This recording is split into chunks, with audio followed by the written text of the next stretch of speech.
When it comes to the Braves sideline dude and whether he should be asking for phone numbers or not. Yeah, I don't know if this is if this is a bad take by both of us, Courtney, but I was surprised the amount of outrage that I saw about that because, like, that was kind of like just a cute little aside thing. Yeah. It did not need to be blown up into what it was. Seemed like it was all adults in on the joke. I didn't think it was that big of a deal. Can adults not flirt anymore? Like, it's just I don't even know if I would like call it flirting. I just thought it was kind of silly. Right. And, like, it would and just, the getting the number. I mean, and if it works out, what a beautiful love story. Right. yes, it is. Or controversial. Right. Yeah. It wasn't flirting until she said, "Oh, it's for somebody else," and then he was like, "Oh, whoa, maybe maybe it can't be for me." And I was like, "Well, no, it's for me." I don't know. Like, I do feel like it gives the same energy as people every Christmas who are like, "Cancel, baby, it's cold outside." It sends a terrible message. I'm like, it's a song. it's not that serious, guys. No, I don't know. And maybe if one of the women after the fact came out and said that she was terribly uncomfortable and it, made her look bad at work or something, I would get that. But I haven't seen that. Have you guys seen that? No, I think they probably enjoyed it. So, well, it gets serious for the Celtics. How does this team match up when it comes to Orlando? They match up really well. I think Orlando was in a tough spot this season because of the injuries that they had with Paolo Banchero, Mo Wagner. They have some really talented players, and obviously, as Wiggy pointed out earlier in the show, they're a great defensive team. They finished the season with the second overall best defensive rating, but their offense just isn't there. Like, if you watched any piece of that Hawks game last night, if you happen to click into the third quarter, you're like, oh my God, how did this team get into the play-in game? Just because if you look at them for maybe a 2 to 5 minute stretch, I'm talking about Orlando at times, their offense just goes ice cold. Disappears. It just disappears. And I think when you go up against a team like the Celtics, who obviously are built on the 3-point perimeter shooting, I think it's a pretty good matchup. And if it wasn't for Cole Anthony last night, because even with Paolo Banchero, like, he's a talented player, but he cannot shoot. He's very young still. Yeah, he's kind of like one of those guys where you're like, and he's their best player. Yeah. Right? So he's their best player, and you kind of say, all right, we know how to slow him down.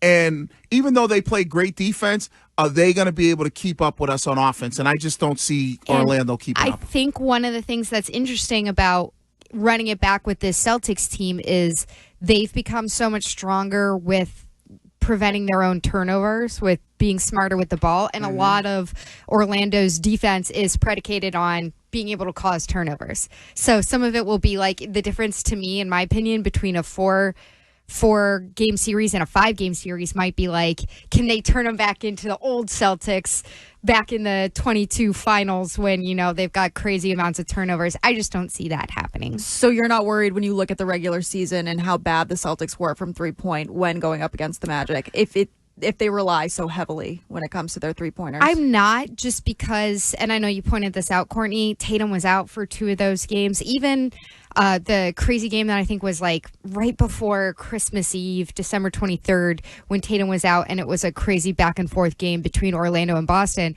They were without Banchero and Mo Wagner in that game. So unfortunately, the regular season, I don't think gives us like the best perspective of what this series will look like. Where are you on the Jaylen Brown conundrum?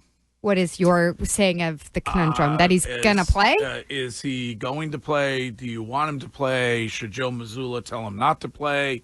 Does he want to play? Obviously, he wants to play. Like, Wiggy, correct me if I'm wrong. The player always wants to play. Like, he's always going to want to be out there.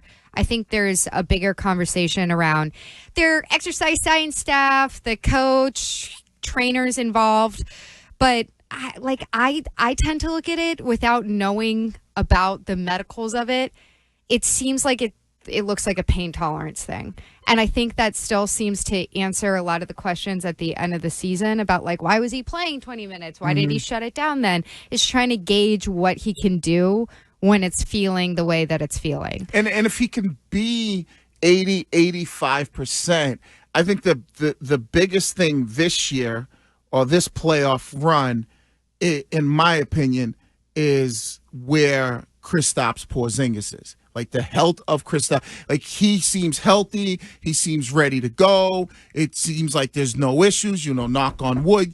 If you have him and Jaylen Brown is at 80%, excuse me, I think he makes your team not necessarily better offensively. He adds to your offense, but he makes you a more difficult team to score on the offensive side of the ball. And so when you look at those two and you go, all right, they were able to win last year without him. To have him and have a Jaylen Brown who might only be 80%, I think you're actually in a better situation this year than you were last year.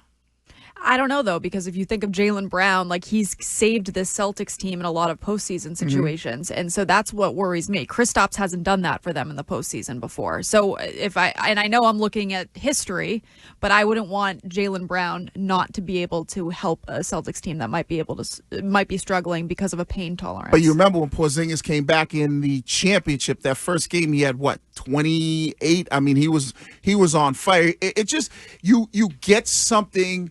You get that size, you get that length, and that's what, if you're looking at the matchup between OKC, that to me was the biggest issue that you had against them, is Porzingis, I don't believe, played in that game, and their size was able to take advantage. So having Porzingis and an 80% Jaylen Brown, my expectations are then that means Tatum becomes more of the guy to carry the offense, but you still have guys like Derek White, Drew Holiday, Pete Pritchard's got a big role this year, and Porzingis is still a legit offensive player. Yeah, Pete Pritch dropping 34 the other night. Well, this guy making his final case. Like in these series where you expect them to dominate, you certainly on the load management side have a bunch of the others that have an extra year of experience under their belt or whatever. So are you talking about like the bench, the stay ready guys? Yes. Yeah, and I think those guys, we talk a lot about Peyton Pritchard and his 6th Man of the Year case, but like Luke Cornett